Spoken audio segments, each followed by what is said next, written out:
స్తోత్రం స్తోత్రం స్తోత్రం స్తోత్రం స్తోత్రం స్తోత్రం స్తోత్రం స్తోత్రం స్తోత్రం. మహాపరిశుద్ధుడ, ప్రేమ కలిగిన తండ్రి, నీకు వందనాలు, స్తోత్రం చెల్లిస్తున్నావు నాయనా. గడిచిన కాలం అంతా మీ రెక్కల నీడలో దాచి ఆరోగ్యం ఇచ్చి ఆయుష్కాలమును పొడిగించి ఈ పునరుద్ధాన దినమందు నీ పరిశుద్ధమైన నామమును స్తుతించటానికి మీ సన్నిధిలోనికి మమ్మల్ని అందరినీ కూడా సమకూర్చినందుకే స్తోత్రం చెల్లిస్తున్నాం. జరుగుతున్న ఆరాధన మీ చేతుల్లోనికి సమర్పిస్తున్నాము నైనా. అయ్యా, నీకు స్తోత్రం. కూడి వచ్చిన నీ బిడ్డలందరిని బట్టి నీకు స్తోత్రం తండ్రి. ఇంక నువ్వు రావాల్సిన బిడ్డలను త్వరగా తీసుకుని రండి తండ్రి. నీకు స్తోత్రం చెల్లిస్తున్నాం. కరెంటును, సిస్టమును, వాతావరణాన్ని కూడా మీరు స్వాధీనపరుచుకున్నందుకే నీకు స్తోత్రం చెల్లిస్తున్నాం. పాటల ద్వారా, వాయిద్యముల ద్వారా మీ నామానికి మహిమ తెచ్చుకునండి. సాక్ష్యముల ద్వారా, కీర్తన భాగము ద్వారా, ఆరాధన ద్వారా మీరే మహిమను పొందమని ప్రార్థిస్తున్నాము తండ్రి. అయ్యా, నీకు స్తోత్రం. మందిరములో అడుగుపెట్టుచున్న ప్రతి బిడ్డని మీ ఆత్మ స్వాధీనములోనికి తీసుకునండి. ఆత్మతో, సత్యముతో నీ ఘనమైన నామమును స్తుతించి ఆరాధించుటకు సహాయం చేయండి. అయ్యా, కూడి వస్తున్న ఒక్కొక్కరికి అవసరమవుతున్న సందేశం మీ దాసుల నోట మీరు ఉంచండి. వాక్యములో నుండి ఒక్కొక్కరితో మీరు మాట్లాడండి. వినగల చెవి, గ్రహించే హృదయం ప్రతి బిడ్డకి మీరు అనుగ్రహించమని ప్రార్థిస్తూ, ఆరాధన ఆది నుండి అంతం వరకు మీరే అధ్యక్షులుగా, ప్రధాన యాజకులుగా మా మధ్యలోనికి దిగి వచ్చి క్రమంగా మర్యాదగా జరిగిస్తున్నందుకే నీకు స్తోత్రం చెల్లించుకుంటూ, సమస్త మహిమ, ఘనత, ప్రభావం నీకే చెల్లిస్తూ యేసు నామములో అడుగుచున్నాము తండ్రి, ఆమేన్. మొదటి కొరింథీయులకు రాసిన పత్రిక 14వ అధ్యాయం. ప్రేమ కలిగి ఉండుటకు ప్రయాసపడుడి, ఆత్మ సంబంధమైన వరములను ఆసక్తితో అపేక్షించుడి. విశేషముగా మీరు ప్రవచన వరము అపేక్షించుడి. ఎందుకనగా భాషతో మాట్లాడువాడు మనుషులతో కాదు, దేవునితో మాట్లాడుచున్నాడు. మనుషుడు ఎవడను గ్రహింపడు కానీ ఆత్మ వలన మర్మములను పలుకుచున్నాడు. హల్లెలూయా, హల్లెలూయా, హల్లెలూయా, హల్లెలూయా, హల్లెలూయా, హల్లెలూయా. సరే, మంచిది. కొరింథీ సంఘస్థులను ఉద్దేశించి పౌలు ఉత్తరం రాస్తున్నాడు. అందులో ఆయన పలుకుతున్న మాట ఏంటంటే, ప్రేమ కలిగి ఉండుటకు ప్రయాసపడండి. ప్రేమ కలిగి ఉండటానికి ప్రయాసపడేది ఏముంది? హల్లెలూయా. అవును, ప్రయాసపడాల. చేను పండించటానికి ప్రయాసపడాల. పొలం దున్నాల, రాళ్ళు ఏరాల, ముళ్ళ చెట్లుంటే నరకాల, సదును చేసి నీళ్లు పెట్టి తడపాల, మళ్ళా దున్నాల, నారు పోయాల, నారు పెంచాల, పెరిగినాక నారు తీసి ఈ చేనంతా సదును చేసి సాగు చేసి సిద్ధం చేసుకుని దమ్ము కొట్టి మొక్క నాటాల. ఇదంతా ఏంటంట? ప్రయాస. ఎందుకు? ఫలితం దక్కుద్ది. నారు తీసాము, నాటేసాము, కొన్నాళ్ళకి నీళ్లు గడుతూ ఉంటే కలుపు వస్తుంది, మళ్ళీ కలుపు తీయాలి, మళ్ళీ వచ్చుద్ది, మళ్ళీ కలుపు తీయాలి. కొన్నాళ్ళకి ఏమైతే పొట్టకొచ్చింది, మళ్ళీ మందెయ్యాలి, పెరిగి పంట పండింది, కోత కొయ్యాల, మళ్ళీ ఏం చేయాల? కల్లం చెయ్యాల, తాలు దవగా పక్కనేసి తూర్పారు బట్టి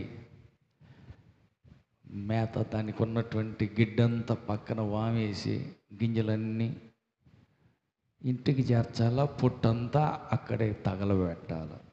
అప్పుడు అంతటితో అయిపోలేదు, దాన్ని తీసుకొచ్చి మళ్ళీ మిల్లుకి వెయ్యాల. బియ్యం వచ్చినాక ఇంటికి తెచ్చి దాటిని మళ్ళీ కొండలో పోసి కడగాల. రాళ్ళు రప్పలు ఉంటాయి, మట్టి గడ్డలు ఉంటాయి. అన్నీ శుభ్రం చేసి కొండలో తపేళ్ళలో పోసి కడగాల. నీళ్ళు పోసి పొయ్యికి పెట్టాలా, ఉడకబెట్టాలా. హల్లెలూయా. అప్పుడు పల్లెం డేతి వేసుకొని పచ్చడో కూర వేసుకొని ముద్ద ముద్ద ఇంకా చాలు కడుపు నిండింది అన్నదాకా తింటే అమ్మయ్య ఆకలి తీరింది, కడుపు నిండింది. దీని అంతటికి ఏంటంటే ఇంత ప్రయాసం ఉంది. ఊరకని ఊడి పడల, కంచంలోకి కూడు ఊరకని రాల, డామును వచ్చి పడల. దీని వెనకాలంత ప్రయాసం ఉంది. హల్లెలూయా. కొరింథీ సంఘానికి పౌలు ఉత్తరం రాస్తూ అంటున్న మాట ఏంటంటే, మీరందరూ దేనికి ప్రయాసపడాలంట? హల్లెలూయా. ప్రేమ కలిగి ఉండుటకు ప్రయాసపడండి. ప్రేమ కలిగి ఉండటానికి ప్రయాసపడాలా? అవును. ఒకరిని ఎడల ఒకరు సహోదర ప్రేమ కలిగి ఉండటానికి దానికి ప్రయాసపడాలంట. ప్రయాసపడటం ఏంటి? కడుపు నిండా కూడు తినటానికి ఇంత ప్రయాస ఉంది. మనం సహోదరుల ఎడల ఒకరి పట్ల ఒకరు ప్రేమ కలిగి ఉండటానికి కూడా ప్రయాసపడాలంట. ఎందుకు ప్రయాస? ప్రేమ కలిగి ఉండుట ద్వారా ఏం జరుగుతుంది? ప్రేమ అంటే ఒక మాటలో చెప్పాలంటే సమాధానం. ఇంకొక మాటలో చెప్పాలంటే ప్రేమ అంటే మరొక మాట సహించుట. ప్రేమించటం అంటే సహించుట. హల్లెలూయా. సహించాల. ఆ వ్యక్తి మీద ప్రేమ ఉన్నది కాబట్టి ఆయన ఏం చేసినా సహించాల. మా ఆయన అంటే నాకు చాలా ప్రేమ, చాలా ఇష్టం. తాగి వస్తాడు, రోజు అంతాడు. ఏం చేస్తాం? సహించుకుంటూ సాగిపోతామే. హల్లెలూయా. కానీ ఈ ప్రేమ వేరు, ఆత్మ సంబంధమైన ప్రేమ.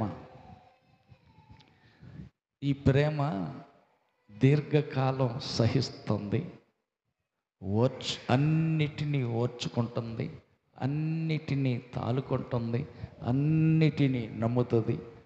ఆ ముందు అధ్యాయం చదివితే 13వ అధ్యాయం ప్రారంభం నుంచి మిగతా అన్ని విషయాలు ఆ ప్రేమలో ఏమేమి ఉంటాయో అన్నీ ఉంటాయి. 13వ అధ్యాయం స్టార్టింగ్. బీదల పోషణ కొరకు నా ఆస్తి అంతయు ఇచ్చి నన్ను కాల్చబడుటకు నా శరీరమును అప్పగించినను ప్రేమ లేనివాడనైతే నాకు ప్రయోజనం ఏమీ లేదు. ప్రేమ దీర్ఘకాలము సహించును. ఒకటి, సహిస్తుంది. దయ చూపించును. ప్రేమ అంటే అర్థం 2, దయ చూపిస్తుంది. ప్రేమ మచ్చరపడదు. 3, మచ్చరపడదు. అలా ఆమె మంచి చీర తెచ్చుకుంది, నాకు లేదు. వాళ్ళు మంచి ఇల్లు కట్టుకున్నారు, నాకు లేదు. వాళ్ళు ఫ్రిడ్జ్ తెచ్చుకున్నారు, నాకు లేదు. మత్సరం అన్నమాట. కష్టపడు, వాళ్ళలాగానే నీకు డబ్బులు వస్తాయి, సంపాదించుకుని కూడా కొనుక్కో. వాళ్ళ మీద మత్సర పడేది ఏంది? ప్రేమ లేకపోవటమే మత్సర పడుట. వాళ్ళకేదో ఉంది, నాకు లేదు. మత్సరం అంటే ప్రేమ లేదు అని అర్థం. మత్సరం వ్యక్తిలో ఉన్నది అంటే వాళ్ళు పొలం కొన్నారంట, వాళ్ళు ఇల్లు కట్టారంట, వాళ్ళు ఏదో సంపాదించుకున్నారంట అంటుందంటే ఈ మనిషిలో ప్రేమ లేదు. హల్లెలూయా. ప్రేమ అంటే అర్థం ప్రేమ డంబముగా ప్రవర్తింపదు. డంబంగా, గొప్పగా, తను తాను గొప్పగా చేసుకుంటూ డంబంగా ప్రవర్తించదు. ఏదంటారు చూడు తెలుగులో, ఇచ్చులిచ్చులుగా, డాంబికంగా, బడాయిగా. హల్లెలూయా. నా గాంగ్ ఉంది చూడు అని నేను చూపిస్తా. నాకు గొలుసు ఉంది తెలుసా నీకు, నాకు చెవులకి పోగులు ఉన్నాయి చూడు అని. బాగున్నాయా? వాళ్ళు ఎవరు నిన్ను అడగల, నువ్వే పోయి చూపిస్తున్నావు అంటే అర్థం నిన్నేం అడగలేదుగా చెవు పోగులు ఎప్పుడు తెచ్చుకున్నావు అని వాళ్ళేం అడగకుండా ఇదిగో చూసావు బాగున్నాయా చెవు పోగులు అంటే నాకు పోగులు ఉన్నాయి నీకు లేదు తిక్కలదానా నీకు ఈ చేత కాదు నువ్వు దరిద్రురాలివి నేను ధనవంతురాలిని అంటే తన్ను తాను డంబంగా ప్రకటించుకుంటున్న వ్యక్తి అంటే అర్థం ఆ వ్యక్తిలో ప్రేమ లేదు అనేది మనం అర్థం చేసుకోవాలి. అది ఉప్పొంగదు. అది కొన్నిసార్లు ఉప్పొంగుట అంటే కొంతమంది అంటారు కదా, మాట మాట వచ్చి గ్యాస్ కొడుతుంటారు. తిరుపతిలో గ్యాస్ ఎప్పుడైనా కొట్టావా? గ్యాస్ హల్లెలూయా నువ్వు నాకు గ్యాస్ కొట్టబాక అని అంటారు చూడు. టైర్లు కొడతారు కదా గ్యాస్, మనిషికి ఎట్ట కొడతారు? అబ్బా తిరుపతి అంతట మంచోడు ఇంకెవరున్నారు?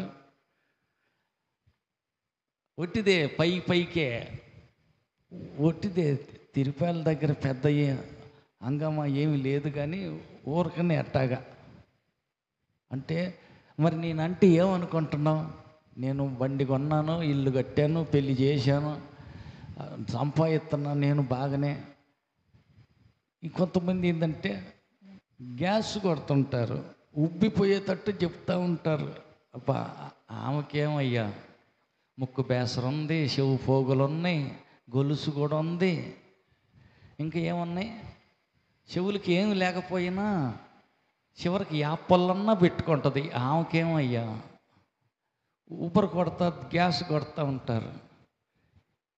ఊపిపోకూడదు. అబ్బా ఆమె బాడితే పక్కన కుక్కలు, కాకులు, ఎలికలు కూడా వింటాయి.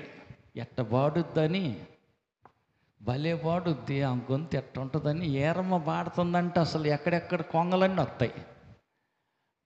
గ్యాస్ కొడుతుంటారు, భలే బాడిందే నేను అంటే ఊపిరి కొడుతుంటారు. నువ్వు ఉబ్బిపోకూడదు. వాళ్ళు గ్యాస్ కొట్టినప్పుడు, వాళ్ళు ఊపిరి కొట్టినప్పుడు, వాళ్ళు నిన్ను హెచ్చించినప్పుడు మరి నేనంటే ఏమనుకుంటున్నా? నేను బాడితే అసలుకి ఇంకా అసలు నాకు అలా కొద్దిగా జరువు చేసి గొంతు సరిగ్గా రాలేదు. సరిగ్గా గొంతుగా నింటేనా రేల కొట్టేదాన్నే పాటని. మరి ఏందనుకున్నా? హల్లెలూయా అంటే అర్థం ఏంటి? ఈ మనిషి ఉబ్బిపోయిందన్నమాట. వాళ్ళు ఉబ్బరు కొడుతున్నారు, ఏమైనా ఉబ్బిపోయింది. హల్లెలూయా పక్క వాళ్ళతో చెప్పండి, ఉబ్బర కొట్టుడికి ఊదర కొట్టుడికి ఉబ్బిపోమాకు, డామును పగిలిపోతావని చెప్పండి.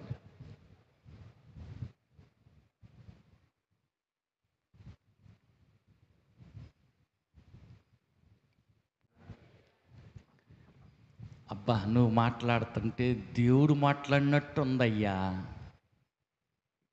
ఎవరిని అంటున్నారు? ఒక రాజుగారిని పట్టుకుని రాజు మాట్లాడుతుంటే, ఏమంటే రాజుగారు అస్సలు మీరు మాట్లాడుతుంటే దేవుడే దిగొచ్చి మాట్లాడినట్టు ఉందండి. ఆ రాజుగారు ఏమనాలా? నాదేమి లేదయ్యా, దేవుడి దయ వల్ల ఏదో ఒక మంచి మాట, రెండు మంచి పదాలు పలికానంటే అది దేవుడి దయ వల్ల పలికాను అనాలి కదా. మరి ఆయన ఏమన్నాడు? ఏమల్లా మరి అయితే మరి నేనంటే ఏమనుకున్నాం? దేవుడు అంతటోడిని అని తను తాను తగ్గించుకోవలసిన చోట తగ్గించుకోవాలి. ఊతర కొట్టాలు గుబ్బిపోయి మరి మౌనంగా ఉన్నానంటే అర్థం అంతే కదా. పక్క వాళ్ళు చెప్పండి, ఎవరైనా ఉబ్బర కొట్టినప్పుడు, నీకు గ్యాస్ కొట్టినప్పుడు, నిన్ను హెచ్చించినప్పుడు, నిన్ను పొగుడుతున్నప్పుడు పొంగిపోమాకు, డేంజర్. పాప రాజుగారి సంగతి ఏమైంది? ఊదర కొట్టి ఆయన ఉబ్బరి కొట్టి గొప్పగా పొగుడుతుంటే మరి నేనంటే ఏమనుకున్నావు? దేవుడు అంతటోడిని, దేవుడు లాగానే మాట్లాడానంటే మరి దేవుడిని కాక ఇంకేందనుకున్నావు అని మౌనంగా ఉన్నాడు. దానికి జవాబు ఏం చెప్పాల. అక్కడికక్కడే పురుగులు పడి అక్కడే చచ్చిపోయాడు. అదేంది? అవును, మహిమ ఘనత దేవుడికే చెల్లాలి, కానీ మనం ఏమాత్రం వాళ్ళం. హల్లెలూయా. అందుకే అర్థం చేసుకుని పౌలు అంటాడు, నేను ఏమైతే అయి ఉన్నానో అది దేవుని దయ వల్లనే. పక్క వాళ్ళకి చెప్పండి, ఎప్పుడన్నా బాగా పాట పాడావన్నా, నలుగు పాట కాదు, నాట్లు ఎత్తగా పాడుతుంటారు ఈ పాటలు, ఆ పాటలు కాదు, యేసయ్య పాట మంచిగా పాడావన్నా, ఇంకా కొంతమంది ప్రార్థనలు చర్చికి వచ్చేమో చర్చిలో పాట పాడతారు, యేసు ప్రభు పాట. నలుగు కాడికి వెళ్ళేమో నలుగు పాట పాడతారు. అమ్మాయి నువ్వు బాగా పాడతావు కదే, నీ గొంతు బల్లేగుంటుంది, పాడు ఒక నలుగు పాట. చర్చిలో పాడతావుగా యేసయ్య పాట, ఇక్కడ నలుగు పాట పాడంటే నలుగు పాట కూడా పాడతారు. అదేంటి అంతే. అంటే ఈ వ్యక్తి అన్ని రంగాల్లో ఉండటం జరుగుతుంది. అక్కడ నాటోళ్ళు చేలో పని వాళ్ళు మెచ్చుకోవాలి కదా, అక్కడ కూడా వదులుతుంటుంది. అక్కడక్కడ స్పెల్లింగ్ మిస్టేక్లు జరుగుతుంటాయి. హల్లెలూయా.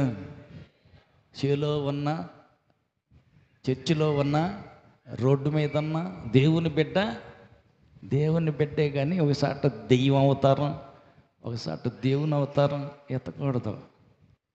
వాళ్ళు పొగుడుతారు, వాళ్ళు మెచ్చుకుంటారు, వాళ్ళు నేను గొప్ప చేస్తారు. పొగిడిపోకూడదు, ఉబ్బిపోకూడదు. హల్లెలూయా. ప్రేమ ఎప్పుడు ఉప్పొంగదు. ప్రేమ నాదేమి లేదు, దేవుడి దయ. ఎవరి దయ అంటమ్మా సుబ్బయ్యమ్మ? ఎవరి దయ? నేను ఏమైతే అయి ఉన్నానో దేవుని దయ. నేను ఏదైతే కలిగి ఉన్నానో అది దేవుని దయ. హల్లెలూయా, హల్లెలూయా, హల్లెలూయా. కాబట్టి దేవుని దయ కాపాడే దేవుని గొప్పతనమే కానీ క్షేమంగా ఉన్న మన గొప్పతనం ఏమీ లేదు. హల్లెలూయా. కాబట్టి మనల్ని కాపాడుతున్న దేవుడు గొప్పవాడు. ఆయన కాపాడుతున్నాడు కాబట్టి మనం క్షేమంగా ఉన్నాం. ఏ రోగం లేకుండా, ఏ వ్యాధి లేకుండా, ఏ బాధ లేకుండా మనం బాగున్నామంటే మన గొప్ప కాదు, కానీ మనల్ని కాపాడుతున్న దేవుని గొప్పతనం. కొన్నిసార్లు కొంతమంది ఏం చేస్తారంటే నీ స్థితిని బట్టి, అబ్బా నువ్వు బాగున్నావు, ఆరోగ్యంగా ఉన్నావు, మాకు ఎప్పుడు రోగాలే, రోజులమ్మిటి ఆసుపత్రులమ్మిటి అటు ఇటు తిరుగుతూ ఉంటుంటావు, నీకు ఏ రోగం లేదు, ఎప్పుడు నువ్వు ఆసుపత్రికి పోవు. బాగున్నాను అంటే దేవుని దయ. నాదేముంది, నన్ను ఎందుకు పొగుడుతావు? నన్ను పొగడతావు, దేవుణ్ణి పొగుడు. నేను నమ్ముకున్న దేవుడు గొప్పవాడు. ఆమేన్. దేవుని గొప్పతనాన్ని పొగడాలి, కానీ వాళ్ళు పొగిడినా, హెచ్చించిన, గొప్ప చేసిన మనం ఉబ్బిపోకూడదు. మనల్ని మనం తగ్గించుకోవాలా, దేవుణ్ణి హెచ్చించాలా. హల్లెలూయా, హల్లెలూయా. కాబట్టి మనం హెచ్చించుకోకూడదు. కొన్నిసార్లు పక్కన వాళ్ళు హెచ్చిస్తారు, నిన్ను ఉబ్బర కొట్టి, ఓదర కొట్టి, గ్యాస్ కొట్టి నిన్ను ఉబ్బిపోయేటట్టు చేస్తారు. అంత మాత్రాన ఊగిపోకూడదు. ఊగిపోయావా రాజు పురుగులు పడి చచ్చాడు. మనకెందుకు ఆ కర్మ మనకెందుకు? వద్దు, తగ్గించుకుందాం. మనం ఏదైనా కలిగి ఉన్నామంటే ఆయన దయ. మనం క్షేమంగా ఆరోగ్యంగా బాగున్నామంటే ఆయన దయ. కరోనా వచ్చి ఎంతోమంది రాలిపోయారు, మనం ఇంకా రాలిపోలా బ్రతికే ఉన్నామంటే ఆయన దయ. కాబట్టి మనం ఏం చేయాలంటే ఆయన దయా కనికరాన్ని జ్ఞాపకం చేసుకొని మనం హెచ్చిపోకూడదు, తగ్గించుకోవాలి. హల్లెలూయా. అందుకు ఆయన అంటున్నాడు, ప్రేమ కలిగి ఉండుటకు ప్రయాసపడండి. హల్లెలూయా. ఒకవేళ మనల్ని మనం పక్కోళ్ళు పొగిడారు కాబట్టి, గ్యాస్ కొట్టారు కాబట్టి మనం ఉబ్బిపోయామనుకో, ప్రేమ లేనట్టే. అయ్యో అది కూడా ఇబ్బందేనా? అవును. ఇంకా కిందకి చదువు. ప్రేమ అంటే ఎట్టుంటుందో. నడవదు. ప్రేమ అమర్యాదగా నడవదు. ప్రేమ ఒక మర్యాదగా ఉంటుంది. హల్లెలూయా, హల్లెలూయా, హల్లెలూయా. ప్రేమ మర్యాదగా నడుస్తుంది, అమర్యాదగా నడవదు, మర్యాదగా నడుస్తుంది. ఎవరికి ఇవ్వాల్సిన మర్యాద వాళ్ళకి ఇస్తుంది. ప్రేమ ఉంది కాబట్టి, ఆ వ్యక్తి మీద ప్రేమ ఉంది కాబట్టి ఆ వ్యక్తికి నీ అమర్యాదగా ప్రవర్తించటం ఉండదు, మర్యాదగా ప్రవర్తించటం జరుగుతుంది. హల్లెలూయా, హల్లెలూయా. ఒకసారి యేసు ప్రభు వచ్చాడు, శిష్యులతో కూర్చుని వాక్యం చెబుతున్నాడు. అందరూ వింటున్నారు. యేసు ప్రభు తల్లి, ఆయన కుమారులు, యేసు ప్రభు యొక్క తల్లి, ఆయన సహోదరులు. అంటే యేసు ప్రభు పుట్టిన తర్వాత మరియమ్మకు పుట్టిన మిగతా కొడుకులు ఉన్నారు. ఎంతమంది కొడుకులు? అమ్మ, కొడుకులు ఎంతమంది?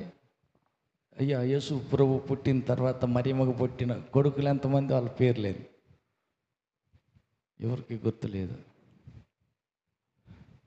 పోనీ నెంబర్ చెప్పండి, ఎంతమంది? పేర్లు చెప్పు.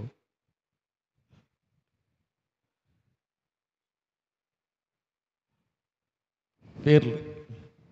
మార్కు సువార్త 6:3 చూడండి.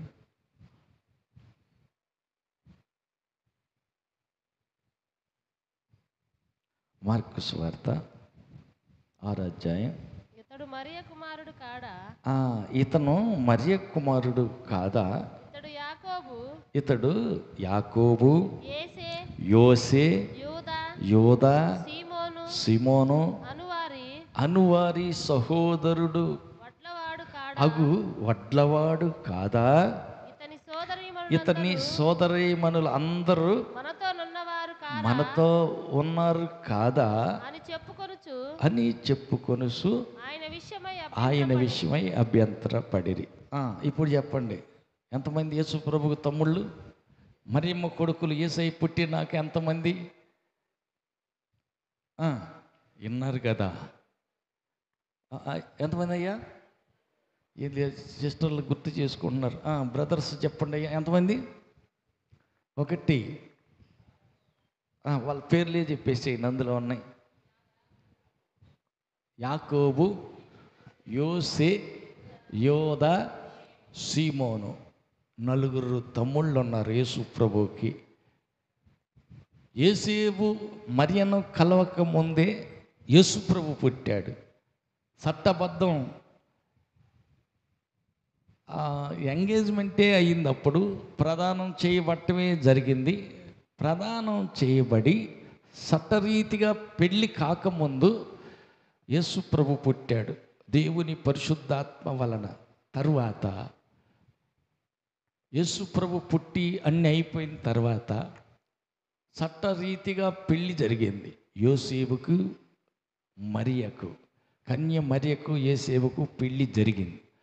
పెళ్ళి అయిన తర్వాత చట్టరీతిగా భార్యగా మరియను చేర్చుకుని ఆమెతో కలిసి కాపురం చేస్తూ ఉండగా ఈ 4 కొడుకులు పుట్టారు. కూతుర్లు సోదరి మణులు అన్నారు. అంటే 2, 3 అంతకంటే ఎక్కువ మంది ఉన్నారు. వాళ్ళ పేర్లు చెప్పలేదు, వాళ్ళ సంఖ్య కూడా ఇంతమంది అని చెప్పలే. మొత్తానికి వాళ్ళు 4, వీళ్ళు 4 కనీసం ఉండి ఉంటారు. హల్లెలూయా, హల్లెలూయా. అట్టటప్పుడు ఈ సహోదరులు కూడా తల్లిని తీసుకుని యేసు ప్రభు అక్కడ వాక్యం చెబుతున్నాడంట. అమ్మ, అన్న దగ్గరికి వెళ్ళొద్దామా?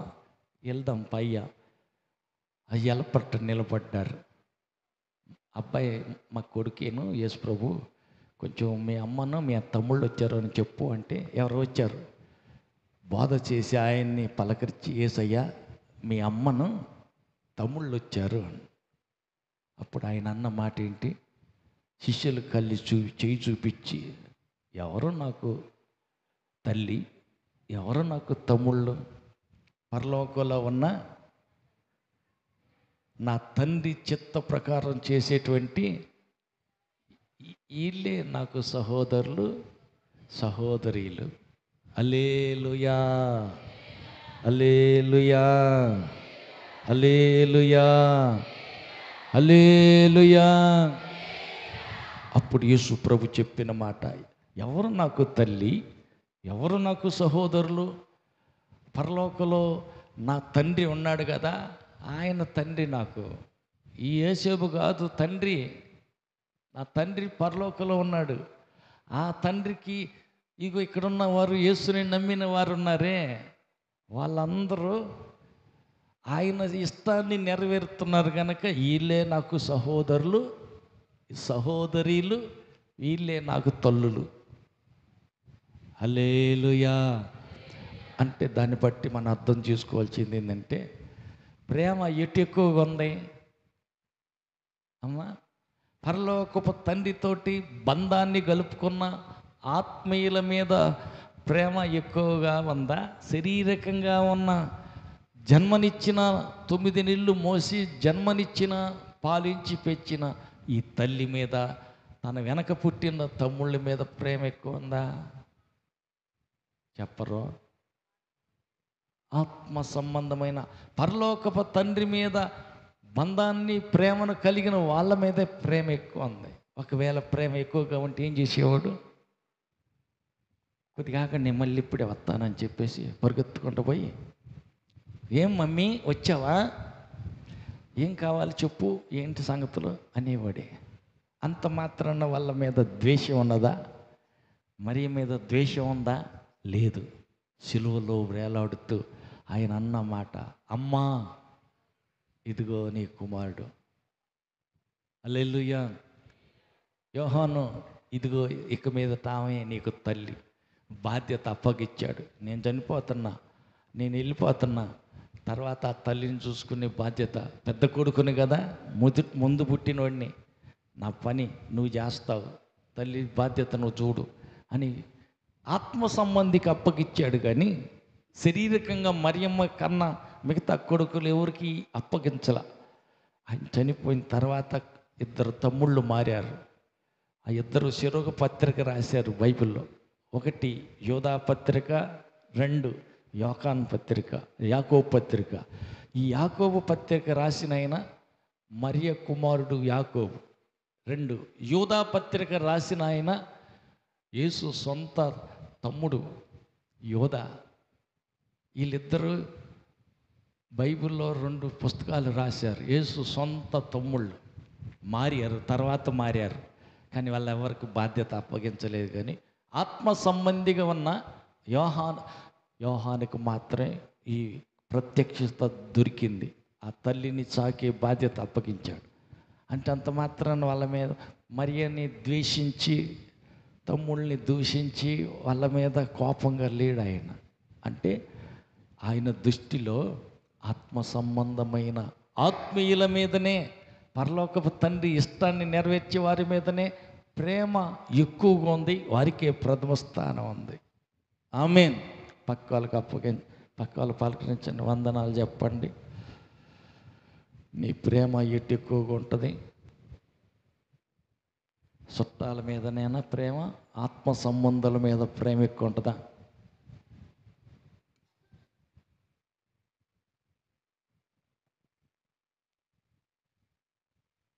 హల్లెలూయా, హల్లెలూయా. అందుకే పౌలు అంటున్నాడు, ప్రేమ కలిగి ఉండుటకు ప్రయాసపడండి. ప్రయాసపడాల, కష్టపడాల. ఎందుకు ప్రయాసపడేది? మరి మమ్మ నువ్వంటే నాకు ఎంతో ఇష్టం, ఎంతో ప్రేమ అని సుందరం మంది అనుకో, ఆ ప్రేమ ఎత్తాలే, సరేలే, అట్టాగేలే అంటది. నువ్వు నా మీద ఎక్కువ ప్రేమగా ఉండు, నీ మీద నేను ఎక్కువ ప్రేమగా ఉంటా, మన ఇద్దరం ప్రేమించుకుందాం అని సుందరం అంటది. స్థాలమ్మాయో మధ్యలో వల్ల నాకు ఎవరు కొడుకుండే, 2 కొడుకులుండే, కోడళ్ళుండే, మరి మనం సంతానం ఉండే. నేను మళ్ళీ అప్పుడప్పుడు ఏ ఊరు పోవాలా? ఉప్పుమగులూరు. ఆ ఉప్పుమగులూరు పోవాల్సి ఉండే. ఇంకా దారిలో అటు ఇటు వస్తా పోతుంటే అరుణమ్మ కనపడుద్దాయా, దగ్గర చుట్టం ఎట్ట పోగొట్టుకుంటాను, రజనీని పోగొట్టుకున్నా. అరుణమ్మ నాన్న పలకరించుకోవద్దు. హల్లెలూయా. ఈ బంధువులు, ఈ ప్రేమలు, వీటన్నిటి మధ్యలో సుందరమ్మ ప్రేమ ఉంటుందిలే, కానీ అటన్నిటిని తట్టుకొని రావద్దు అక్కడ దాకా. హల్లెలూయా. ఈ బంధకాలు, ఈ అడ్డంకలు, వీటన్నిటిని తట్టుకొని చర్చి దగ్గరికి వస్తే సుందరమ్మ ప్రేమ దొరుకుతుంది. హల్లెలూయా. కాబట్టి ఇప్పుడు సుందరం ఏం చేయాలంట?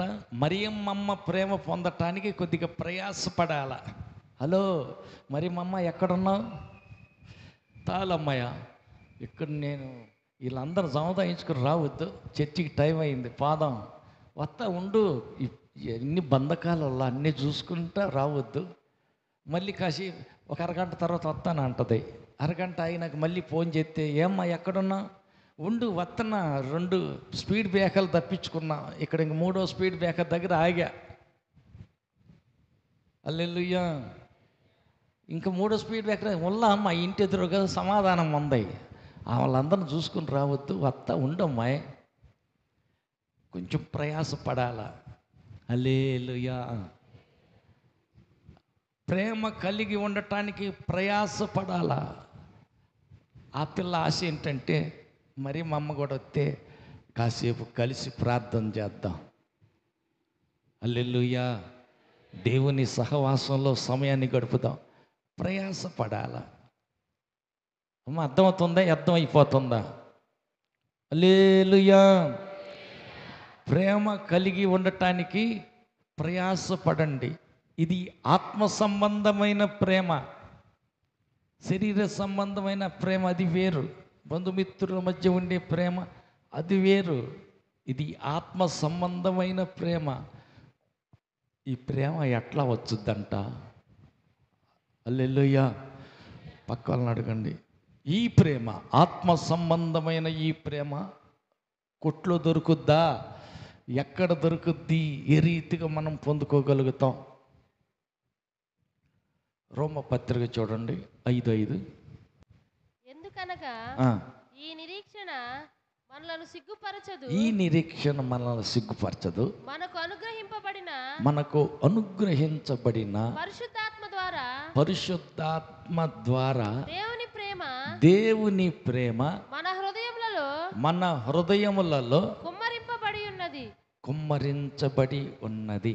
హల్లెలూయా. ఇప్పుడు పక్క వాళ్ళని అడగండి, దేవుడి ప్రేమ ఎక్కడ దొరుకుద్దంట? దేవుని ప్రేమ ఎక్కడ దొరుకుతుంది? దేవుని ప్రేమ ఎక్కడ దొరుకుతుంది? ఏ కొట్లో దొరకదు, కానీ పరిశుద్ధాత్మ ద్వారా మన హృదయంలోనికి కుమ్మరించబడుతుంది. హల్లెలూయా. అమ్మ అర్థమవుతుందా? దేవుని ప్రేమ వేరు, శరీర సంబంధమైన ఈ లోక సంబంధమైన ప్రేమ వేరు. దైవీకమైన ప్రేమ, దేవుని ప్రేమ. ఈ దేవుని ప్రేమ మనకి ఎలా దొరుకుద్ది అంటే, పరిశుద్ధాత్మ మన హృదయంలో కుమ్మరించటం ద్వారా దేవుని ప్రేమ మన హృదయంలోనికి వస్తుంది. హల్లెలూయా. అంటే దేవుని పరిశుద్ధాత్మ మన మానవాత్మను స్వాధీనంలోకి తీసుకోవాలి.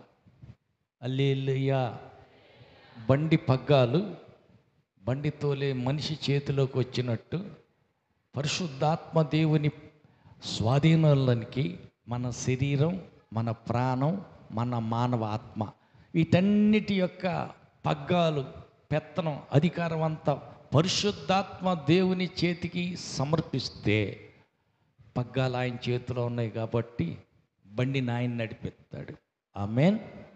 పరిశుద్ధాత్మ దేవుడు తన లోపల దేవుని హృదయంలో ఎంత ప్రేమ ఉన్నదో అంతటి ప్రేమ మన హృదయంలో కుమ్మరించటం జరుగుతుంది. కుమ్మరించాడంటే ఇంకేమీ దాచుకోవాలా. కుమ్మరించటం అంటే పూర్తిగా వంచేసేయటం, కొద్ది కొద్దిగా వాంచటం కాదు, పూర్తిగా కుమ్మరించేసాం. అక్కడ అడుగున ఒక్క బొట్టు కూడా మిగలటానికి లేదు. దేవుని గుండెలో ఎంత ప్రేమ అయితే ఉంటుందో అంత ప్రేమ మన గుండెలోనికి వచ్చేస్తుంది. ఆమేన్. దేవుడు మనిషిని ఎట్ట ప్రేమిస్తాడో అదే ప్రేమ పక్క వ్యక్తిని నువ్వు ప్రేమించటం జరుగుతుంది. ఆమేన్. దేవుని ప్రేమ 1 ప్రతిఫలం ఆశించింది. 2 ఏమా దేవుని ప్రేమ ఎట్టాడిదంట? ప్రతిఫలం ఆశించదు. నేను ఈ పని చేస్తే నాకు ఈ లాభం ఏమొచ్చుద్ది అని ఆలోచించదు. దేవుని ప్రేమలో స్వార్థం ఉండదు. దేవుని ప్రేమలో ఏముండదు? స్వార్థం ఉండదు, ప్రతిఫలం ఆశించదు. దేవుని ప్రేమలో కల్ముషం ఉండదు, అరాకొరగా ఉండదు, పూర్తిగా ప్రేమిస్తాడు. హల్లెలూయా. హల్లెలూయా. దేవుని ప్రేమలో పక్షపాతం ఉండదు. వాళ్ళకి అంత ప్రేమ చూపించి వాళ్ళకి ఎంత ప్రేమ చూపించి అట్టే ఉండదు. హల్లెలూయా. హల్లెలూయా. కాబట్టి ఆ దైవీకమైనటువంటి ప్రేమ మన గుండెలోనికి రావాలంటే దేవుని పరిశుద్ధాత్మ మన హృదయంలోనికి రావాలి. పరిశుద్ధాత్మను పూర్తిగా మన హృదయంలో కుమ్మరించాలి అంటే అప్పుడు ఏం కావాలంట? ఇప్పుడు రక్త పరీక్ష చేస్తారు. మొన్న ఎవరికో బాగలేదంటే రక్తం తక్కువైంది, బ్లడ్ ఎక్కియాలన్నారు. బ్లడ్ ఎక్కియాలంటే మరి ఆ గ్రూపే కావాలా? వేరు గ్రూపులు ఉంటాయి, వేరు గ్రూపులు ఉంటాయి రక్తంలో. ఏ గ్రూపు, బ్రీ గ్రూపు అని. ఈ గ్రూపుల్లో చెల్లెలేమో కానుపు అవుతుంది, అక్కనేమో పక్కనే ఉంది. అమ్మాయి, మీ చెల్లికి రక్తం ఎక్కించాలా, ఒక ప్యాకెట్ రక్తం తెచ్చుకో అన్నారు. రక్తం తెచ్చుకోవటానికి టైం లేదండి, కానుపు అవుతుంది, ఎట్టకట్ట ఎక్కించండి అంటే, మీరు ఒక పొట్లం ఒక ప్యాకెట్ రక్తం ఇస్తే మీ చెల్లికి రక్తం ఎక్కిస్తామన్నారు. చెల్లి రక్తం గ్రూపు వేరుగా ఉంది, అక్క రక్తం గ్రూపు వేరుగా ఉంది.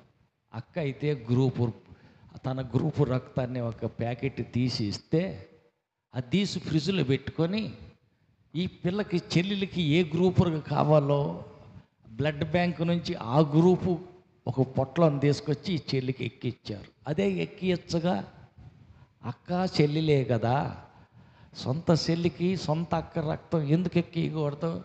గ్రూపు వేరుగా ఉంది. అదే గ్రూప్ అయితేనే కుదురుతుంది, కానీ వేరే గ్రూప్ ఎక్కిస్తే ఏమైద్ది అమ్మ? రియాక్షన్ వచ్చుద్దంట. హల్లెలూయా. చివరికి అసలుకే మోసం అయిపోద్ది, ఇబ్బంది అయింది. మొన్ననో విజిటింగ్లో ఒక చోట నేను విన్నా, బాగలేకపోతే రక్తం ఎక్కిచ్చారన్నా, వేరే రక్తం ఎట్లాంటి రక్తం ఏమో కానీ అక్కడి నుంచి నాకు తేడాగానే ఉందంట.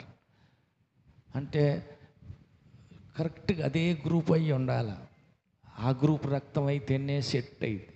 ఇప్పుడు యేసు క్రీస్తు పరిశుద్ధమైన తన ఆత్మను మన హృదయంలోనికి కుమ్మరించాలి అంటే ఎట్ట ఉండాలంట? మన హృదయం కూడా ఎట్ట ఉండాలి? పరిశుద్ధాత్మ మన హృదయంలోకి రావాలంటే, పరిశుద్ధాత్మ మన హృదయంలోనికి రావాలి అంటే ఏం కావాలంట? మన హృదయం కూడా పరిశుద్ధంగా ఉంటేనే కుదురుద్ది. హల్లెలూయా. అంటే హృదయం పరిశుద్ధంగా ఉంటేనే పరిశుద్ధాత్మ మన గుండెలోనికి వచ్చుద్ది. హృదయం అంతా చెత్త చెదారం అంతా ఉంది. వాళ్ళ మీద కోపం ఉంది, వీళ్ళ మీద ద్వేషం ఉంది, వీళ్ళ మీద కక్ష ఉంది, వాళ్ళ మీద ఈర్ష్య ఉంది, వీళ్ళు బాగుపడుతున్నారన్న వాళ్ళ మీద మత్సరం ఉంది. అన్నీ హృదయం నింపాతిగా అన్నీ ఫుల్లుగా నిండుకొని ఉంటే ఇంకా పరిశుద్ధాత్మ ఏమని పోతాం అందులో? కుదరద్దు, ఖాళీ అయిపోవాలి. ఆల్రెడీ దీంట్లో నీళ్ళు ఉన్నాయి, దీంట్లో పోయాలంటే కుదరదు, పోసిన సగం వరకే పడతాయి. ఇది పూర్తిగా ఖాళీ చేసుకుంటే, ఖాళీ హృదయం మనకు ఉంటే, శుభ్రంగా కడుక్కుని మన హృదయం పరిశుద్ధంగా ఉంటే అప్పుడు పరిశుద్ధాత్మ కుమ్మరించడానికి వీలు కుదురుద్ది. ఆమేన్. పక్క వాళ్ళని అడగండి, పరిశుద్ధత లేకపోతే దేవుని పరిశుద్ధాత్మ మన హృదయంలో కుమ్మరించడా?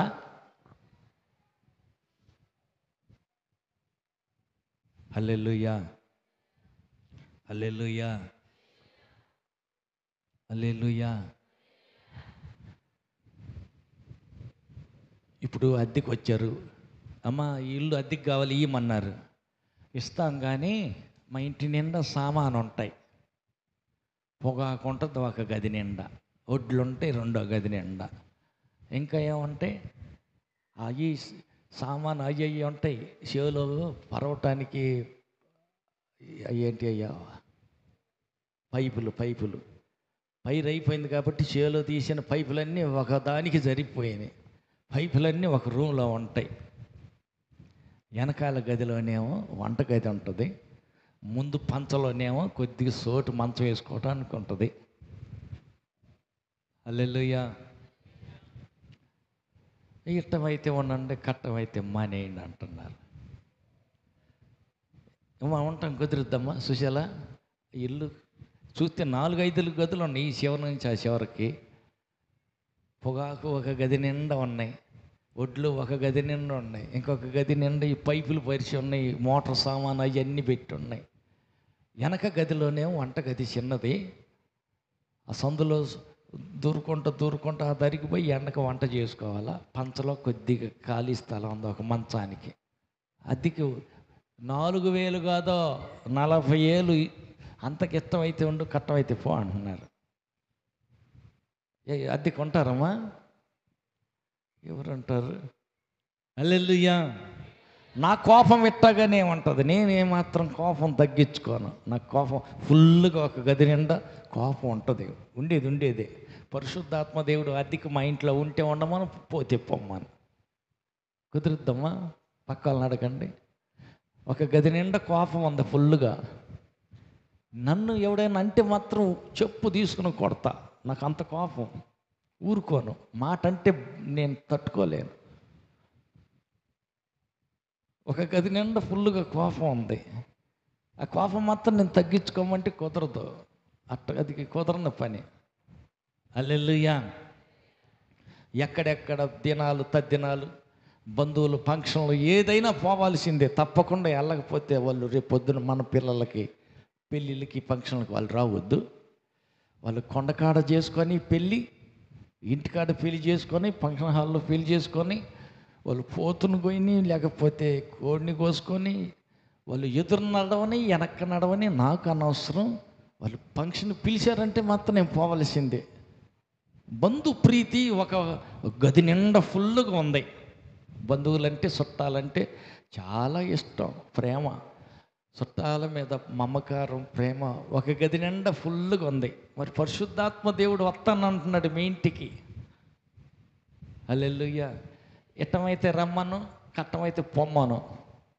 ఆ గది నిండా బంధువులు ప్రీతి ఉంటుంది. మా కులస్తులు ఆయా కొలుపులు కొలుచుకుంటున్నారు, రమ్మంటే పోవద్దు, పోతే వాళ్ళు ఏమని అనుకోరు. అమ్మ వస్తాడా? పరిశుద్ధాత్మ దేవుడా గుండె నిండా హృదయం నిండా నీ పరిశుద్ధాత్మతో కుమరించయ్యా ఉంటాడా? వస్తాడా? పక్క వాళ్ళని అడగండి, పక్కన వాళ్ళని అడగండి. ఫుల్గా ఆ గదికి ఒకటి, ఈ గదికి ఒకటి, అన్ని గదుల నిండా అన్ని ఫుల్ చేసి పెడితివే. పరిశుద్ధాత్మ దేవుడిని హృదయంలో కుమ్మరించబడాలంటే వీలైద్దా? రాదు. దైవీకమైన ప్రేమ గుండెల్లోనికి రాదు. ఆత్మదేవుడు పరిశుద్ధాత్మతో నిన్ను నింపాలంటే కుదరదు. ముందు దాన్ని ఖాళీ చేయాల. హల్లెలూయా.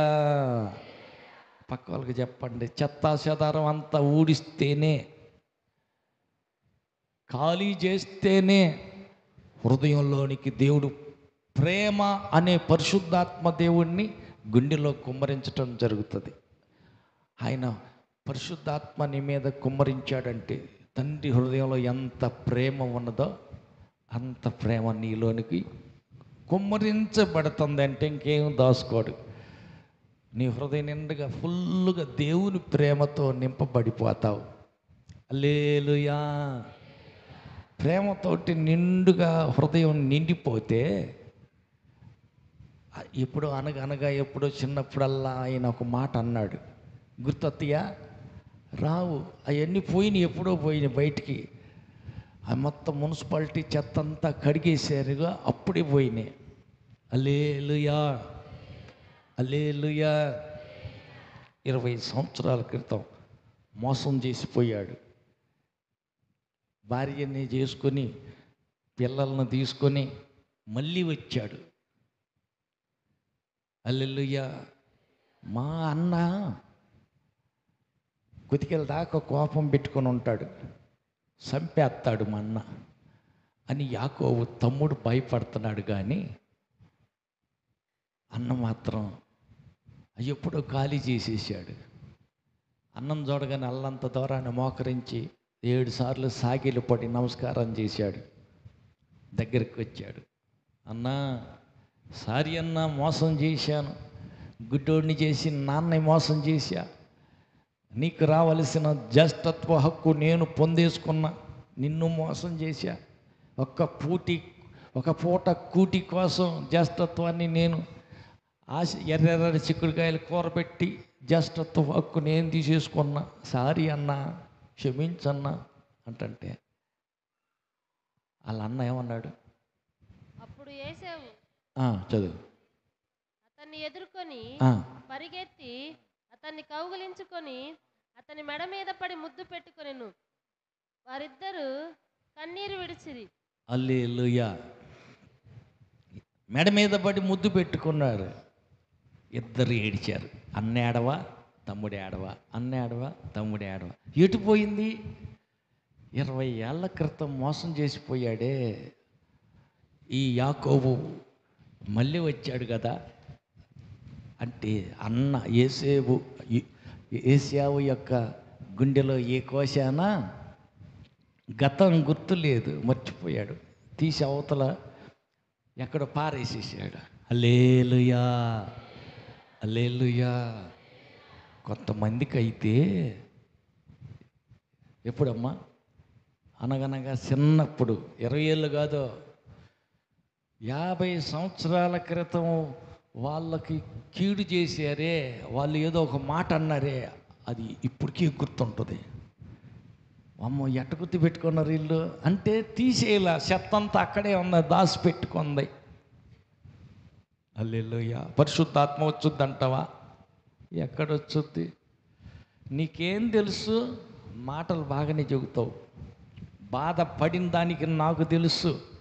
ఎంత మాట అన్నారని, వాళ్ళు ఎంత అన్యాయం చేశారని, ఎంత కీడు చేశారని అన్నీ గుర్తు పెట్టుకున్నారంటే అర్థం ఆ చెత్త బయట పారేయాల. ఏశావు అయితే తమ్ముడు చేసిన మోసాన్ని మర్చిపోయాడు. దాన్ని గుర్తు చేసి మళ్ళీ తంతాడేమనుకున్నాడు, కానీ కొట్టలేదు కదా. మెడ మీద పడి ముద్దు పెట్టుకొని ఆయన ఏడ్చాడు, ఈయన ఏడ్చాడు, ఇద్దరు ఏడ్చాడు. ఇద్దరి హృదయాలు కరిగిపోయినాయి, ఇద్దరి హృదయాలు కలిసిపోయినాయి. హల్లెలూయా. పక్కన వాళ్ళతో చెప్పండి, నీ గుండెలో ఉన్న మున్సిపాలిటీ చెత్తంతా బయట పారేయి. పరిశుద్ధాత్మ దేవుడు నీ గుండెలోనికి వస్తాడు. ప్రేమే కనపడుద్దు కానీ ఏనాడో ఎవడో చేసిన కీడు, ఎవడో అన్న మాటలు గుర్తుకు రావు, మర్చిపోతావు. హల్లెలూయా. కొంతమంది గుండె ఖాళీ చేయరు, గుండె నిండా దాచిపెట్టుకుంటారు. అనగనగంట ఆ రోజు ఆ మాట అన్నారంట, తర్వాత అంట ఈనాడు ఈ పని చేశారంట, అన్ని జ్ఞాపకాలు ఉంటాయి వాళ్ళకి, మర్చిపోరు. అంటే చెత్తంతా లోపలే ఉంది, హృదయంలోనే దాచిపెట్టుకున్నారు. ఎవరు ఏ కీడు చేసినా, ఎవరు ఏ నష్టం కలుగు చేసినా, ఎవరు నిన్ను ఏడ్పించినా, ఎవరు నిన్ను బాధ పెట్టినా అవి మనసులో ఉంచుకోకూడదు, హృదయంలో దాచిపెట్టుకోకూడదు. గుండెని ఖాళీ చేయాల, హృదయాన్ని శుభ్రం చేసుకుంటే పరిశుద్ధ దేవుడు ఆత్మ నీ హృదయంలోనికి రావటం జరుగుతుంది. అప్పుడు ప్రేమ నీలో కలిగి ఉంటావు. ప్రేమ కలిగి ఉండుటకు ప్రయాసపడాలంటే వాళ్ళు ఎప్పుడో అన్న మాటలన్నీ మర్చిపోవాలిగా, చెత్తంతా తీసి పారేయాల. వాళ్ళు ఎప్పుడో కీడు చేశారు, నష్టం చేశారు కదా, చేతి చేశారు పోని ఆ చెత్తంతా మర్చిపోవాలంటే మరి సామాన్యమైన సంగతుల. హల్లెలూయా. అందుకే ప్రయాసపడండి ప్రేమ కలిగి ఉండటానికి. ఆ మనిషి కనపడ్డాడు కానీ వందనాలు చెబుతుంటే మనసు రావట్లేదు. ఎందుకని? వాళ్ళు చేసిన పనులు సామాన్యమైన పనులా? తలుసుకుంటే కడుపు దరికిపోతుంది, ఏడిపోతుంది. ఎంత బాధ కలిగి చేశారు వాళ్ళు ఎదురుపడి వందనాలు బెదరంటున్నారు కానీ ఏడా వందనాలు రాటల్లా. ఎందుకని? చెత్త లోపలే ఉంది, అందుకే రాటల్లా. హల్లెలూయా, హల్లెలూయా. అందుకే యేసు ప్రభు అంటారు, మీరు మనస్సు మారి రూపాంతరం చెంది ఈ చిన్న పిల్లల్లాగా తయారైతే కానీ పరలోక రాజ్యం లేకపోతే పోలేరు. హల్లెలూయా. అంటే చిన్న పిల్లల్లాగా రూపాంతరం చెందటం అంటే ఇద్దరు పిల్లలు ఆడుకుంటా ఆటల్లో పనిగా ఇసుక తీసుకొచ్చి ఎదురు నెత్తిన పోసాడు. నా ఇసుక అంత నా నెత్తిన పోసావని చెప్పి ఈ పిల్ల మళ్ళీ ఇసుక తీసుకుని మొఖానికి వేసి కొట్టి వాళ్ళకి కళ్ళల్లో పడా. ఈ అంట ఏడ్చుకుంటా ఆ పిల్ల ఇంటికి పోయా. ఎవరు పోసింది? ఆ పిల్ల. వాళ్ళ ఇంటి మీదకి అమ్మోళ్ళు తగాదాలకు పోయి తన్నులాట గుద్దులాట దాకపోతే ఈలోపు ఈ పిల్లలిద్దరికి నీళ్లు పోసి బట్టలు మార్చి ఆడుకోవటానికి వదిలిపెట్టి ఈ పెద్దలు తగద వగదెగల. ఆ ఇంటి పార్టీ వాళ్ళే ముస్లిమ్స్, వీళ్ళేమో నాయుళ్ళు. ఈ నాయుళ్ళు వాళ్ళ అమ్మగారికి ఫోన్ చేసి ఆమె పుట్టింటి వాళ్ళని 2 ట్రాక్టర్ జనాన్ని పిలిపించింది. ఈ సాయిబుల్ ఆమె ఏం చేసింది? ముస్లిం ఆవిడ. ఆమె కూడా వాళ్ళ అమ్మ నాన్న వాళ్ళకి ఫోన్ చేసి లారీ జనాన్ని పిలిపించింది. గిరి గీసి గీత గీసి రోడ్డు మీద అక్కడి నుంచి అటు వాళ్ళు, ఇక్కడి నుంచి ఇటు వీళ్ళు తగాదాకి డీలు కొన్ని తందుకుందాం, చూసుకుందాం రండి, మీ అంతు మా అంతు తేలాలని తన్నులాటకు దిగారు.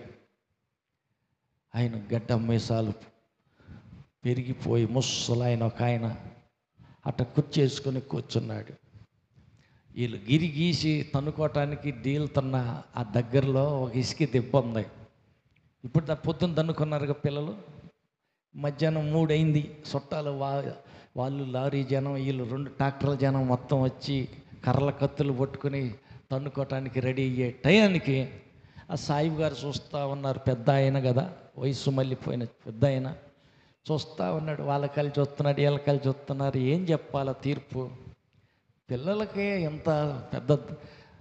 ఎంత పెద్ద రణరంగంగా చేస్తున్నారు పిల్లల తగాదాకి అని ఏం చెప్పాలి అర్థం కాక ఆయన అటు ఇటు చూస్తూ ఉన్నాడు.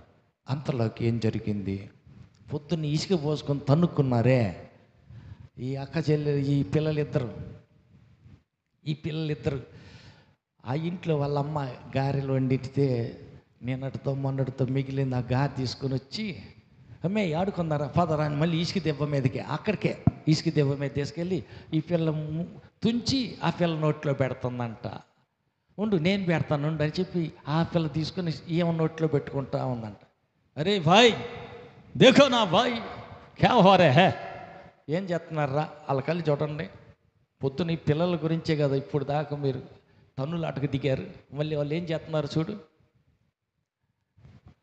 తలలు గీరుకొని కత్తులు కటరాలు తెచ్చుకున్న గొడ్డలు అన్నీ ఎవరు లారీకి ఎవరు టాటర్లకు వాళ్ళు సరుచుకుని నవ్వుకుంటా పదం పంటరండి.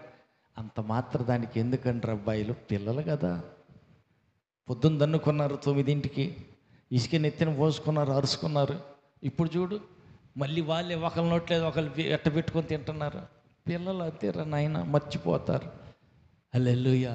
యేసు ప్రభు అదే చెప్పింది, మీరు మార్పు నొంది పిల్లల వంటి వారు అయితేనే కానీ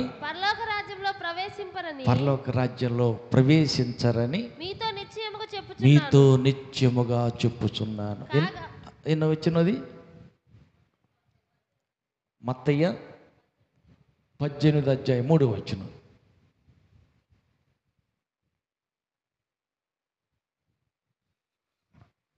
పరిశుద్ధాత్మ మనలోనికి రావాలంటే పసిపిల్లల్లాగా తయారవ్వాలి. అంటే మర్చిపోవాలి. కొంతమంది మర్చిపోలేరు, గతాన్ని మర్చిపోలేరు. వాళ్ళకు జరిగిన అన్యాయం, వారికి జరిగిన కీడు, వాళ్ళని ఎవరో అన్న మాట, వాళ్ళు ఎవరో చేసినటువంటి తప్పుడు పని మర్చిపోలేరు. లేదు, మనం మర్చిపోవాలి. హల్లెలూయా. క్షమించి వదిలేసేసేయటం. హల్లెలూయా. ఎప్పుడైతే మనం ఇతరులను క్షమించి సమాధానపడి హృదయంలో అపవిత్రత ఏమి లేకుండా మురికి మలినమంతా తీసి ఎప్పుడైతే పక్కన పడేస్తామో అప్పుడు పరిశుద్ధాత్మ మన హృదయంలోనికి రావటం జరుగుతుంది. ఆమేన్. పరిశుద్ధాత్మ ఎప్పుడైతే మన హృదయంలో కుమ్మరించబడుతుందో అప్పుడు ఏం జరుగుద్దంట? ఆత్మ మన హృదయంలో కుమ్మరించబడినప్పుడు అన్య భాషలు బయటకు వస్తాయి. ఆమేన్. పరిశుద్ధాత్మ దేవుడు పరలోకంలో ఉన్న తండ్రి అయిన దేవునితోటి ప్రార్థన చేయటం జరుగుతుంది. మళ్ళీ చూడండి 13వ అధ్యాయం, 1 కొరింథీ పత్రిక 13వ అధ్యాయం 14వ అధ్యాయం.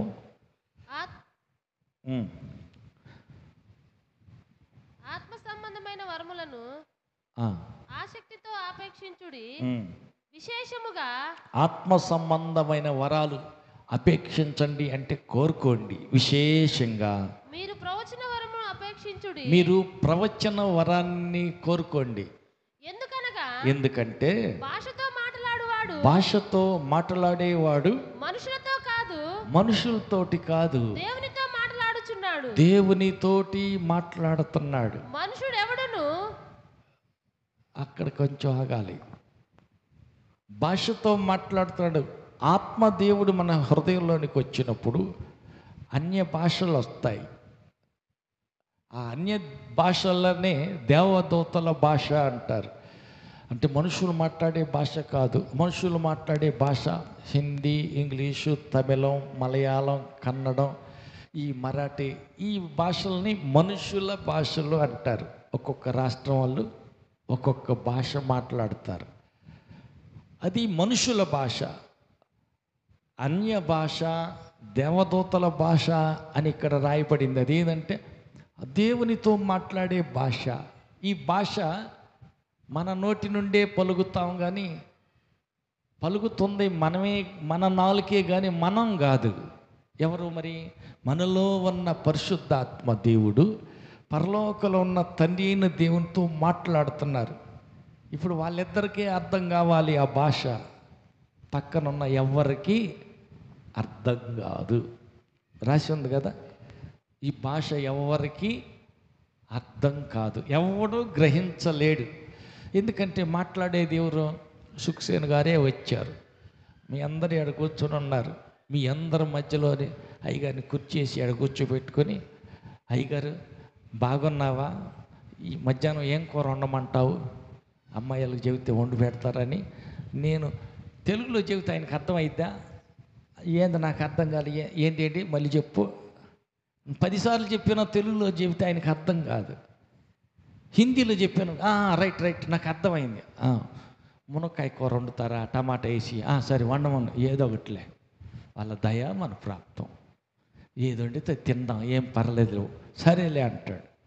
ఆయన మిగతా వాళ్ళు అంటారు ఎదురుగానే కూర్చొని, మాకు ఎవరికి అర్థం కావట్లేదు, మీరెందుకు ఆ భాష మాట్లాడుకునేది అని అంటే, మీకు మిగతా వాళ్ళకి అర్థం అవటం అవసరం అంటావా? మాట్లాడుకుంటున్నాం మేమిద్దరం. నేనేం చెప్పేది ఆయనకు అర్థం కావాలి, ఆయన చెబుతుంది నాకు అర్థమైతే చాలు. మీరందరూ మాకు అర్థం కావట్లేదు, అర్థం కానప్పుడు మీరు ఎందుకు మాట్లాడుకోవటం, నోరు మూసుకు మౌనం కూర్చోకూడదా? అంతే కదా మరి మామ.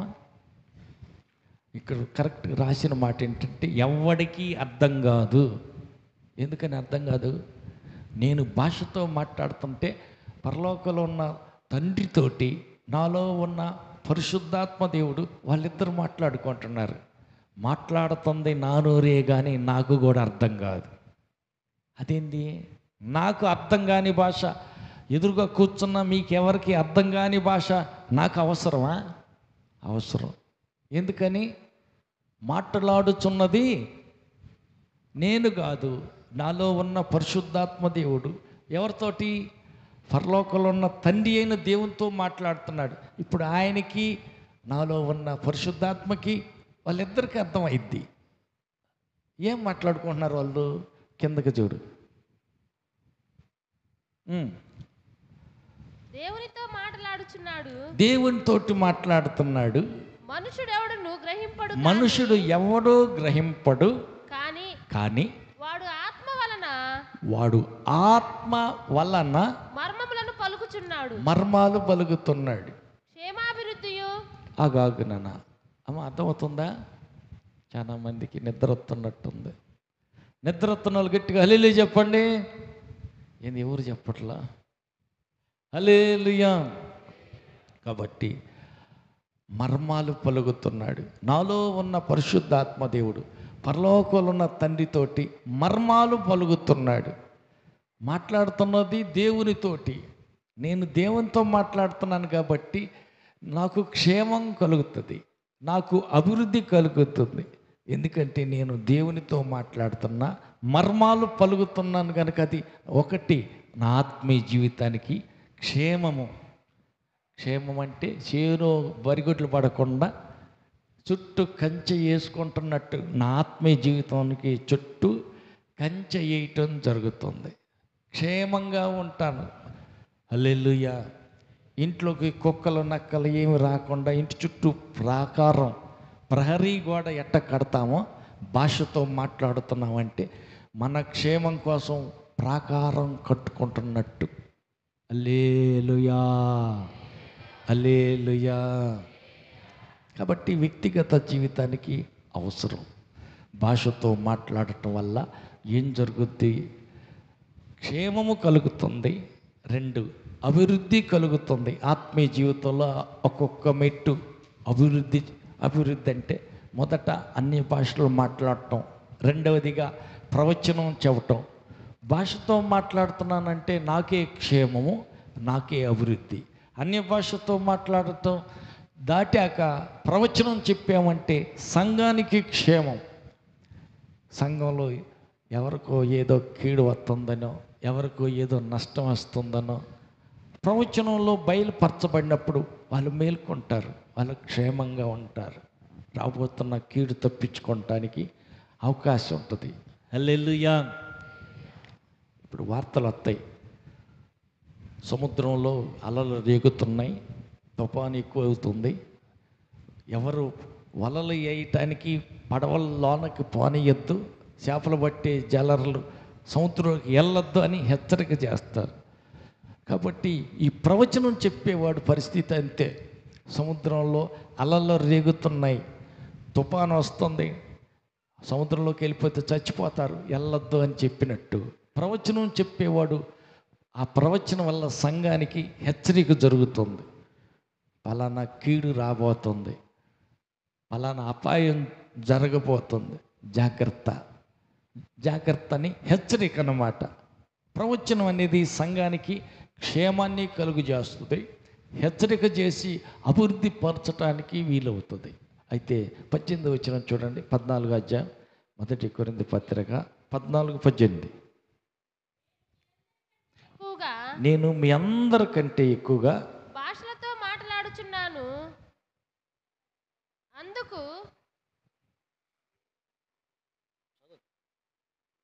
అందరికంటే నేను ఎక్కువ భాషలతో మాట్లాడుతున్నాను, అందుకై దేవుని స్తుతిస్తున్నాను అంటాడు. అందరికంటే ఎక్కువగా పౌలు భాషలతో మాట్లాడుతుంటే ఏం జరిగిందంట? 19 అధ్యాయం చూడండి, 12 వచనం. 1 కొరింథీ పత్రిక 19:12. 19 అధ్యాయం కాదు, 12 అధ్యాయం 19 వచనం. అపోస్తుల కార్యం చూడమ్మా, అపోస్తుల కార్యం 19 అధ్యాయం 12 వచనం. అతని శరీరమునకు తగిలిన చేతి అతని గుడ్డలైనను, శరీరానికి తగిలిన చేతి గుడ్డలైనను, నడికట్లైనను రోగుల యొద్దకు తెచ్చినప్పుడు, రోగుల వద్దకు తెచ్చినప్పుడు రోగములు వారిని విడిచెను, రోగములు వారిని విడిచెను, దయ్యములు కూడా వదిలిపోయెను, దయ్యాలు కూడా వదిలిపోయినాయి. హల్లెలూయా. పౌలు అంటున్నాడు, అందరికంటే ఎక్కువగా నేను భాషలతో మాట్లాడుతున్నాను. మాట్లాడినందువల్ల ఆయన కలిగిన లాభం ఏంటి? ఏం కలిగిందంట? ఆయన చేతిగొడ్లు అంటే కచ్చీఫ్, ముఖం తుడుచుకునే కచ్చీఫులు, ఆయన శరీరానికి అంటిన నడికట్టులు తీసుకెళ్ళి రోగుల మీద పెడితే స్వస్థత కలుగుతుంది. దయ్యం పట్టిన వాళ్ళ మీద అయితే దయ్యాలు వదిలిపోతుంది. అదేంది, మనిషి వెళ్ళకుండానే? అవును. అంటే అతనిలో బలమైన అభిషేకం, ఎక్కువ మాట్లాడుతున్నాడు కాబట్టి, అన్య భాషలు ఎక్కువ మాట్లాడినందువల్ల అతనిలో ఉన్న అభిషేకం, అతనిలో ఉన్న ప్రభావం చేతి గుడ్డల్లో నుంచి, కచ్చీపుల్లో నుంచి కూడా ప్రవహించింది. అంటే ఎక్కువ భాషతో మాట్లాడుతున్నాడంటే ఎక్కువ ప్రభావం, ఎక్కువ దేవుని శక్తి ఆయన చేతిలో వాడుకున్నటువంటి బట్టల ద్వారా కూడా ప్రవహించింది. దయ్యాలు వెళ్ళిపోయినాయి, రోగాలు తగ్గిపోయినాయి, బాగుపడుతున్నారు. అంటే ఎక్కువ భాషతో మాట్లాడుతున్నామంటే ఎక్కువగా దేవునితో బంధాన్ని పెంచుకుంటున్నాం. ఆమేన్. అయస్కాంతాన్ని తీసుకెళ్ళి ఒక ఇనుము వస్తువు దానికి అతికిచ్చి పెడితే, లేదా దాన్ని రుద్దుతూ ఉంటే దానికి కూడా ఇనుము కూడా ఆ అయస్కాంతం ఆకర్షణ శక్తి వచ్చేస్తుంది. తీసుకెళ్ళి ఇంకొక ఇనుము తగిలితే అది కూడా దాని వల్లనే అతుక్కుంటుంది. ఎందుకంటే దీనిలోకి అయస్కాంతపు శక్తి అతుక్కొని ఉండటం వల్ల ఆ ప్రభావం దీనికి వస్తుంది. అట్లాగనే దేవుని పరిశుద్ధాత్మ ద్వారా నింపబడి అన్య భాషతో ఎక్కువగా మాట్లాడటం వల్ల మనం అభివృద్ధి చెందుతాం. ఎంత అభివృద్ధి అంటే యేసు ప్రభు ద్వారా ఎన్ని విశేష అద్భుతాలు జరిగినాయో నీ ద్వారా కూడా అట్టనే జరుగుతాయి. ఆమేన్. అందుకని భాషలతో నేను ఎక్కువ మాట్లాడుతున్నాను, అందుకై దేవుని స్తుతిస్తున్నాను అంటున్నాడు పౌలు. మాట్లాడినందువల్ల అతని చేతి గుడ్డలో నడికట్లు తీసుకెళ్తే ఎక్కడో ఉన్న రోగులు స్వస్థత పొందారు, దయ్యాలు వెళ్ళిపోయినాయి, అనేకులు బాగుపడ్డారు. అందుకే భాషతో మాట్లాడుతున్నారంటే అర్థం దేవునితో మాట్లాడుతున్నాం. భాషతో మాట్లాడుతున్నాం అంటే అర్థం మర్మాలు పలుకుతున్నాం. మర్మాలు పలుకుతున్నాం అంటే మనలో ఉన్న పరిశుద్ధాత్మ దేవుడు పరలోకంలో ఉన్న తండ్రి అయిన దేవునితో మాట్లాడుతున్నాడు, మర్మం పలుకుతున్నాడు. మర్మం అంటే రేపు ఏదో ప్రయాణంలో ఏదో యాక్సిడెంట్ జరగబోతుంది, ఆ సంగతి మనకు తెలియదు, కానీ దేవుని ఆత్మకు తెలుసు. ఆత్మ దేవుడు ప్రార్థన చేస్తే ఎట్ట చేస్తాడంటే, దేవా రేపు ఈ వ్యక్తి ప్రయాణంలో యాక్సిడెంట్ జరగబోతుంది, ఆ యాక్సిడెంట్ జరగకుండా తప్పించు అని కరెక్ట్గా ప్రార్థన చేస్తాడు. అది యుక్తమైన ప్రార్థన, సరైన ప్రార్థన. అది మన మనసుకు తెలియదు, మన మనసు గ్రహించలేదు. అందుకే రోమాపత్రికలో 8:26లో ఒక మాట ఉంటుంది. రోమాపత్రిక 8:26 అటువలే ఆత్మయు మన బలహీనతలను చూసి సహాయం చేస్తున్నాడు. ఎలాగనగా మనము యుక్తముగా ఎలాగో ప్రార్థన చేయవలెనో, యుక్తంగా ఎలా ప్రార్థన చేయాలో మనకు తెలియదు, కానీ మనకైతే తెలియదు. కానీ ఉచ్చరింప శక్యము కాని మూలుగులతో, ఉచ్చరింప శక్యం కాని మూలుగులు అంటే అన్య భాషలతో ఆ ఆత్మ తానే మన పక్షంగా విజ్ఞాపన చేయుచున్నాడు. దేవునికి, తండ్రి అయిన దేవునికి విజ్ఞాపన చేస్తా ఉన్నాడు. మరియు హల్లెలూయా. కాబట్టి పరిశుద్ధాత్మ దేవుడు యుక్తంగా ప్రార్థన చేస్తున్నాడు. సరి అయిన ప్రార్థన అది. ఏది? రేపు ఏదో కీడు జరగబోతుంది, చేనుకి వెళ్తుంటే దారిలో పాము కనబడబోతుంది, కానక దాని మీద కాలు వేయబోతున్నావు. జరగబోయే సంగతులు ఆత్మదేవుడికి తెలుసు, కానీ నీకు నాకు తెలియదు. ఆ గడ్డిలో గెనం మీద నడుస్తుంటే పాము పండుకున్న సంగతి మనకేం తెలుసు? తెలియదు. మొన్న ఒకరోజు మేము ఏదో ఊరు వెళ్ళి వస్తున్నాం, ఈ ధర్మారం క్రసర్లు దాటాము. టర్నింగ్ దగ్గరికి వచ్చేసరికి సగం రోడ్డుకి, ఆ చివరి నుంచి సగం రోడ్డు దాకా ఉంది. బార కంటే ఎక్కువగా చాలా లావున ఉంది. అది తొక్కిచ్చిన చచ్చేటట్లేదు, చాలా లావున ఉంది. గుమ్మడిత్తులు పాము ఇంత లావున దొర్లుకుంటూ పోతా ఉంది, చాలా స్లోగా పోతా ఉంది. ఇక మనోడు అజయ్ చూసి, అన్నా పాము అన్న, పక్క తప్పించి పానీలే, అది చాలా పొడు లావుగా ఉంది, తొక్కిన చచ్చేటట్లేదు. ఇంకా దాంతో రాత్రి 11-12 అయిపోయింది. అజయ్ మెల్లిగా కారు దగ్గరికి వచ్చిన స్పీడ్గా బాటలా భయపడి మధురవైపు బాటలా స్లోగానే కదులుతుంది. ఒక సైడ్గా పక్కకు తీసి తప్పించుకుని మేము వచ్చేసాం. ఇప్పుడు దారిలో అదంటే రోడ్డు కాబట్టి కనపడుతుంది, గట్టు మీద నడుస్తుంది అనుకో, కనపడలా. కానక కాలు ఎత్తాం, తొక్కి ఒత్తిడి తగిలితే కరుస్తుంది. మరి రేపు మన మార్గంలో ఏడైనా పాము మన దారిలో వెళ్ళే గట్టు మీద గడ్డి మధ్యలో పనుకొని ఉన్న సంగతి మనకు తెలియదు. కానక కాలేస్తే తొక్కుతాం, అది కరుస్తుంది. అది కరవకుండా ఉండాలంటే ఏం చేయాలా? రేపు నా మార్గంలో ఆ పాము కరవకుండా ఆపదలో నుంచి, కీడు నుంచి తప్పించయ్యా అని మనం ఎట్లా ప్రార్థన చేస్తాం? తెలిస్తే చేస్తాం, మనకి తెలియదు కదా. మరి సరైన ప్రార్థన ఏంటంటే, రేపు నా మార్గంలో ఆ పాము నన్ను ముట్టకుండా తప్పించయ్యా అని ప్రార్థన చేయాలి. అది యుక్తమైన ప్రార్థన, సరి అయిన ప్రార్థన. మరి ఆ ప్రార్థన చేస్తానికి మనకు తెలుసా? మనకు మనసుకు తెలిసినంతవరకే చేస్తాం, కానీ మనసుకు తెలియంది ఎట్లా మన వల్ల కాదు, చేయలేం. ఉదాహరణకి ఒకరోజు ఒక ఆమె ఏం చేస్తుందంటే, బాగా ప్రార్థన చేస్తుంది. టైం దొరికినప్పుడల్లా ఆత్మతో నిండి భాషలతో ప్రార్థన చేసి చేసి చేసి మధ్యాహ్నం పండుకుంది. మధ్యాహ్నం 2-2:30 ఆ టైంలో, మిట్ట మధ్యాహ్నం మంచి ఎండ, పండుకొని నిద్రపోతుంటే ఎవరో తట్టి లేపినట్టు, లే లే ప్రార్థన చేయి, ఆత్మ ప్రేరణ జరుగుతుందంట. ఆయన ఆ పండుకున్న ఆమె లేచి జారి మోకాల మీదకి వచ్చేసింది. మోకాల మీద ఉండి ప్రార్థన చేస్తా ఉంది. అన్య భాషతోటే ప్రార్థన చేస్తుంది. ఎవరి కోసం చేస్తుందో ఆమెకే తెలియదు, కానీ ఆమెకి ఎక్కడో గుర్తుంది. సుధాకర్, ప్రభాకర్ అనే 2 పేర్లు మాత్రం గుర్తుంది. అవి 2 తెలుస్తుంది, కానీ ఇంకా ఆ పలుకుతున్న మాటలు ఉచ్చరింప శక్యం కాని అన్య భాషలు కాబట్టి ఆమెకు అర్థం కాల.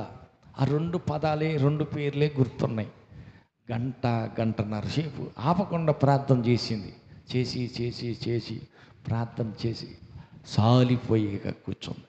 అప్పుడు మనసుకు నెమ్మది కలిగింది, ప్రశాంతంగా కూర్చుంది. ఆ తర్వాత మరుసటి రోజు సాయంత్రం వాళ్ళ ఊరిలో కూటం పెట్టారు. ఆ కూటంలో వెళ్ళి ఏం కూడా కూర్చుని ఎవరో సేవకులు వచ్చారంట. పాస్టర్ గారు వాళ్ళు ప్రార్థన చేస్తున్నారు, మనం కూడా కాసేపు వాక్యం వినొద్దామని వెళ్ళి కూర్చుంది. ఈ సేవకులు వాక్యం చెబుతూ మధ్యలో సాక్ష్యం చెప్పారు. ఏమని? నిన్న మేము మధ్యాహ్నం దాహం అయింది, ఈ ఎడారిలో గుండా మీ ఊరు వస్తానికని వస్తూ ఉంటే, నిన్నటి రోజున దాహంతో నీళ్లు లేక ఆ దప్పికని దాహంతో చచ్చిపోయే పరిస్థితి ఏర్పడింది. అది అందుబాటులో ఎక్కడ వాగు నీళ్లు లేవు. ఎడారి ఇసుక కాబట్టి కింద కాళ్ళు గాలుతున్నాయి, పైన ఎండకి తల గాలుతుంది. ఏం అర్థం కాని స్థితిలో మేము ఏసయ్యా మాకు దప్పిక అవుతుందయ్యా, మంచిలయ్యా అంటానే ఉన్నాం. ఖచ్చితంగా దేవుడు ఆ సమయానికి మా ఎదురుగానే ఒక వాగు నీళ్ళు వచ్చేసినాయి. ఆ నీళ్లు తాగి ఆ డబ్బాలకు పట్టుకొని అప్పుడు మేము ప్రయాణం అయిపోయి ముందు ఊరికి వెళ్ళిపోయాం. రాత్రి వేరే ఊరిలో కూటం పెట్టాం, ఆ పక్క ఊరిలో కూటం పెట్టాం. ఇవాళ మీ ఊరు వచ్చామని చెప్పి. ఏమండి, నిన్న ఖచ్చితంగా ఎన్ని గంటలకి నీళ్ళు వచ్చాయండి మీ దగ్గరికి? 2:15కి. ఖచ్చితంగా దేవుడు నన్ను ఆత్మతో నింపి భాషలతో ప్రార్థన చేసేటప్పుడు కూడా దానికోసం కావాలా 2 పేర్లు వచ్చాయండి. ఆ పేర్లు మాత్రమే తెలుస్తుందో, కానీ గంటన్నర నేను ప్రార్థన చేశా, కానీ పేర్లే తెలుస్తుంది, కానీ ఇంకేం తెలియలేదు. అందుకే కావాలని నన్ను నిలబెట్టాడు. ఏం పేర్లు వచ్చినాయమ్మా? సుధాకర్, ప్రభాకర్. ఆయనేమో సుధాకర్, నా పేరు ప్రభాకర్. కరెక్టేనమ్మా. హల్లెలూయా. ఎట్ట తెలిసింది? దేవుడికి తెలుసు. ఆత్మదేవుడు మర్మాలు ఎరిగినవాడు కాబట్టి మరుగైన సంగతులు తెలిపే దేవుడు ఆయన. హల్లెలూయా. అందుకని ఆత్మతో నిండి అన్య భాషతో ప్రార్థన చేయగలిగితే మర్మాలు పలుకుతాం. ఆమేన్. యుక్తమైన ప్రార్థన చేయగలుగుతాం. ఆమేన్. దేవునితో సన్నిహిత సంబంధం, సహవాసం కలిగి ఉంటాం. ఆమేన్. మనుషులు ఎవరో గ్రహించలేని సంగతులు, గూఢమైన సంగతులు, ఎక్కడో జరగబోయేవి, ఎక్కడో జరుగుతున్నటువంటి విషయాలు తెలుసుకోగలుగుతాం. తెలుసుకుని వాళ్ళకి సహాయపడగలుగుతాం. ఈ స్త్రీ కానీ ప్రార్థన చేసి అక్కడెక్కడో దాహం అని దప్పికతో చచ్చిపోయే వాళ్ళకి దేవుడు అక్కడికి ఒక సెలయేరు నీటి వాగుని పంపించినట్లు, ఆమె ప్రార్థన ద్వారా వాళ్ళకు మేలు జరిగినట్టు నీ ప్రార్థన ద్వారా కూడా అనేకులకు మేలు కలుగు చేయగలవు. ఎట్లా? మనసుతో ప్రార్థన కంటే అన్య భాషతో చేసే ప్రార్థన బలమైనది, యుక్తమైనది, అదే సరైనటువంటి ప్రార్థన. హల్లెలూయా. కాబట్టి అలాంటి ప్రార్థన అనుభవం కావాలి అంటే ఆత్మదేవుడు గుండెలోనికి రావాలి. ఆ ఆత్మదేవుని ప్రేమ అనే హృదయంలో నింపబడాలి అంటే నీ గుండె ఖాళీ కావాలి. గుండెలో ఏది ఉండకూడదు. చెత్త చెదారం, మలినం, మురికి, కోపం, ద్వేషం, అసూయ, ఎవరో ఎప్పుడు అన్న మాటలన్నీ మనసులో పెట్టుకొని అవన్నీ ఉంటే ఆయన రాలేడు. హృదయాన్ని ఎప్పుడైతే ఖాళీ చేస్తావో, పసిబిడ్డగా మార్పు చెందుతావో, అప్పుడు పరిశుద్ధాత్మ నీలో కుమ్మరించబడుతుంది. ఆత్మతో నిండి అన్య భాషలను మాట్లాడగలిగావంటే గొప్ప అద్భుతాలు జరుగుతాయి. ఎక్కువ భాషలు మాట్లాడిన పౌలు జీవితంలో నడికట్టు చేతిగొడ్డలు ఎత్తుకెళ్తే ఎక్కడో ఉన్న రోగులు బాగుపడ్డారు, వాళ్ళకు పట్టిన దయ్యాలు పారిపోయినాయి, అనేకులకు మేలు జరిగింది. అలాగే నీ ద్వారా కూడా అలాంటి కార్యాలు చేయటానికి దేవుడు ఉద్దేశించాడు. అందుకని ఈరోజు నువ్వు అలాంటి వరం, అలాంటి ఆత్మ నింపుదల కావాలని కోరుకుంటే లేచి నిలబడి ఆయన అడుగుదాం. నా హృదయాన్ని ఖాళీ చెయ్యయ్యా. ఎవరి మీద ద్వేషం, కోపం, ఈర్ష్య, అసూయ, అపవిత్రత అనేది నాలో ఉండకూడదు. నా హృదయాన్ని కడగండి, శుద్ధీకరించండి, నన్ను పరిశుద్ధపరచండి. నీ పరిశుద్ధాత్మతో నింపి అన్య భాషలతో ప్రార్థించే కృప నాకు దయచేయమని అడుగుదాం. ప్రార్థన చేద్దాం. అందరూ లేచి నిలబడదాం, చేతులు ఎత్తుదాం, కళ్ళు ముద్దాం. నా హృదయాన్ని ఖాళీ చేయయ్యా, నన్ను పరిశుద్ధపరచయ్యా.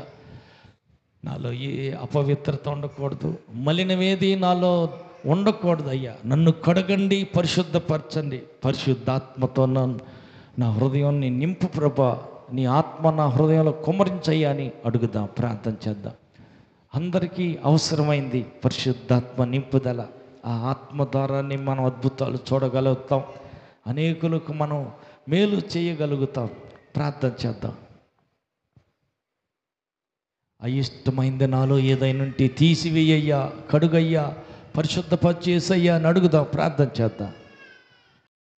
తండ్రి, దయాళుడైన దేవా, నీకు స్తోత్రాలు. ఇంతవరకు బయలుపరిచిన నీ వాక్కుకై నీకు స్తోత్రాలు స్వామి. ప్రేమ కలిగి ఉండేటకు ప్రయాసపడుడి అని చెప్పిన నీ వాక్కుకై వందనాలు. దేవుని ప్రేమ మా హృదయంలో కుమ్మరించబడుటకు గాను హృదయం పరిశుద్ధంగా ఉండాలని, పరిశుద్ధత లేకుండా ఎవరు ప్రభుని చూడలేరని, మా హృదయం పవిత్రత కలిగినప్పుడు పరిశుద్ధాత్మ మాలోనికి కుమ్మరించబడటం జరుగుతుందని, దైవ ప్రేమ కలిగి ప్రభువా నీ ఆత్మపూర్ణులవై అన్య భాషలో మాట్లాడుట ద్వారా మేము క్షేమము, అభివృద్ధి పొందగలమని, ఆత్మీయ జీవితంలో అభివృద్ధి, ఆత్మీయ జీవితంలో క్షేమము కలిగి ఉండుటకు భాషతో మాట్లాడవలనని తెలియపరిచిన తండ్రి నీకు వందనాలు. భాషతో మాట్లాడువాడు మనుషులతో కాదు, దేవునితో మాట్లాడుతున్నాడని, మనుషులు ఎవరు గ్రహింపరని, అతడు మర్మాలు పలుకుతున్నారని ఈ మధ్యాహ్న కాలం మాకు తెలియపరిచినందుకు స్తోత్రాలు.